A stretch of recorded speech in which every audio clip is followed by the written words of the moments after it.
Hello दोस्तों, नमस्कार। आज बात करने वाले हैं कुछ चेतावनी के बारे में जो कि रिटेल इन्वेस्टर को ध्यान में रखनी चाहिए। जी हाँ दोस्तों, आज दो शेयरों के बारे में बात करने वाले हैं। पहला है अल्ट्रा कैब और दूसरा शेयर है ASRL। दोस्तों, इस शेयर को जो अल्ट्रा कैब है, मैंने 19 रुपये के प्राइस पे आपको सजेस्ट किया था कि आप इसमें इन्वेस्ट कर सकते हो। हालांकि इसका रिजल्ट इस बार इस क्वार्टर में बहुत बुरा नहीं आया है, या फिर यूँ कहें कि बुरा भी नहीं आया है, ठीक ठाक रिजल्ट है। लेकिन फिर भी जो प्रमोटर हैं उन्होंने अपने स्टेक को बहुत ज़्यादा ही डाइल्यूट कर दिया है 50% प्लस से, और कोई रीज़न नहीं बताया कि नहीं हमने स्टेक को क्यों डाउन किया है या फिर हमने स्टेक क्यों बेचा है। इन्होंने कोई क्लेरिफिकेशन नहीं दिया है। तो इसका मतलब साफ है कि हम लोगों को इस शेयर से दूर रहना चाहिए। यहाँ पे आप देखना दोस्तों कि सितंबर 23 में जो प्रमोटर हैं उनके पास कितने परसेंट की होल्डिंग थी? 59% की, लगभग में 60% की, और अब कितनी है तो 27% की। दोस्तों, दूसरा तरीका भी हो सकता है कि ये जो है कि अपने शेयर को प्लेज कर दें और फिर उसके बाद उससे अपना काम कर सकते हैं, लेकिन इन्होंने शेयर को प्लेज भी नहीं किया। उसी के साथ ये प्रेफरेंशियल इशू ला सकते थे, वो भी नहीं किया, बल्कि इन्होंने शेयर बेच दिया। तो एक गलत बात होती है। और ऐसे में आपको क्या करना है कि ऐसे में आपको इसमें से पैसा निकालना है, क्योंकि ये जिस प्राइस पे था पहले 11 रुपये के आसपास, 52 वीक का लो है, ये दोबारा से 15 रुपये के आसपास जा सकता है या फिर उससे भी नीचे जा सकता है। दोस्तों, इस तरह से प्रमोटर का स्टेक बेचना ये साफ साफ दर्शाता है कि उन्हें अपनी कंपनी पे भरोसा नहीं है। ये 2-4% बेचते तो कोई बात नहीं थी, इन्होंने 50% से ज़्यादा का स्टेक सेल किया है। तो ऐसे में आपको सावधान रहना चाहिए। यहाँ पे आपको सीधे सीधे दिख रहा होगा कि पहले शेयर होल्डर कितने थे? 696 थे। अभी फ़िलहाल में इनकी संख्या कितनी बढ़ के हो गई है तो 42,000।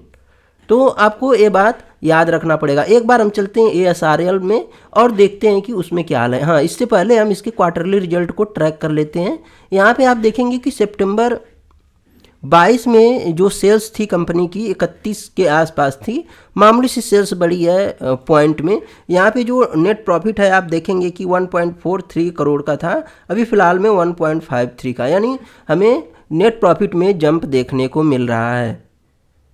और ऑपरेटिंग प्रॉफिट मार्जिन भी ठीक ठाक दिखाई पड़ रहा है, ये नहीं कि बहुत बड़ी गिरावट आ गई है। ये सभी कुछ अच्छा है, लेकिन प्रमोटर ने ये सेल करके बता दिया, मार्केट भी हाई पे है, तो इन्होंने बता दिया कि नहीं, हमें अपने कंपनी पे भरोसा नहीं है, हम स्टेक अपना सेल कर रहे हैं। तो दोस्तों, ये तो हो गया अल्ट्रा कैब। अब हम बात करेंगे ASRL के बारे में। अब हम आ गए हैं ASRL के बारे में। यहाँ पे आप देख सकते हो कि एडशॉप ई रिटेल लिमिटेड, यहाँ पे भी हम शेयर होल्डिंग पैटर्न को सीधे सीधे देखेंगे। यहाँ पे आपको कोई भी कमी देखने को नहीं मिलेगी, लेकिन जो PE आपको इतना देखने को मिल रहा है इसलिए होता है दोस्तों कि जब मैनेजमेंट में कुछ कमी, कुछ गड़बड़ी चलती रहती है तो ये PE अपने आप ही कम यहाँ पे दिखाई देता है। और ये जो PE है वो प्रॉफिट से भी जो कि कंपेयर किया जाता है। ऐसे में आपको यहाँ पे कुछ गलत चीज़ें होती हुई इसके फंडामेंटल से नहीं प्रतीत होगी, लेकिन जब आप शेयर होल्डिंग पैटर्न को देखोगे तो आपको समझ में आएगा कि ये हमारे साथ क्या कर रहे हैं। आप यहाँ पे भी देख पाओगे कि 62% की होल्डिंग थी मार्च 21 में, और ये होल्डिंग दिसंबर 21 तक बनी रही, लेकिन उसके बाद ये लगातार अपने स्टेक को कम कर रहे हैं। 58%, 52%, 36%, 36% आप यहाँ पे देख सकते हो। फिर उसके बाद 27%, और अभी फ़िलहाल में 27.20 पे खड़े हैं। यहाँ पे अगर हम शेयर होल्डर की बात कर लें तो 705 से बढ़ के अभी फ़िलहाल में 42,000 जो है कि शेयर होल्डर हो चुके हैं। तो यहाँ भी दोस्तों थोड़ा सा हमें रुक जाना चाहिए। ऐसे शेयरों में आपको बहुत सारे शेयर मिलेंगे जो कि स्ट्रॉन्ग मैनेजमेंट वाले हैं।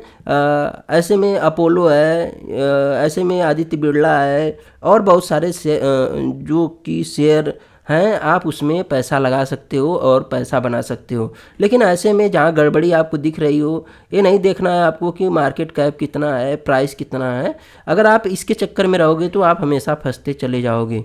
इसलिए आप सावधान रहें, सतर्क रहें और अपने पैसे को बचाएं। पैसा बचेगा तभी आप पैसा बना पाओगे। अब एडशॉप ई रिटेल के बारे में मैंने वीडियो बनाई थी, बहुत पहले ही जब ये स्टेक को डाइल्यूट नहीं कर रहे थे या फिर कम डाइल्यूट किए थे, तब मैंने वीडियो बनाई थी। आप यहाँ पे देखना कि बहुत सारे एचएनआई भी आपको यहाँ पे नहीं मिलेंगे। आप यहाँ पे देख सकते हो सभी लोगों ने अपने स्टेक को सेल कर दिया है, जितने भी एचएनआई हैं। इसमें बस सिर्फ और सिर्फ रिटेल इन्वेस्टर इस 72% में, 72% में कोई भी बड़ा निवेशक इसमें शामिल नहीं है। तो इसलिए भी हमें सतर्क हो जाना चाहिए। एड्स ऑफ ई रिटेल और अल्ट्रा कैब, अल्ट्रा कैब ये बहुत बड़ा झटका दिया है निवेशकों को। इससे आप दूर रहें और जब भी मौका मिले इससे निकल जाएं। और जब ये फिर 10 रुपये के आसपास या फिर 11 रुपये के आसपास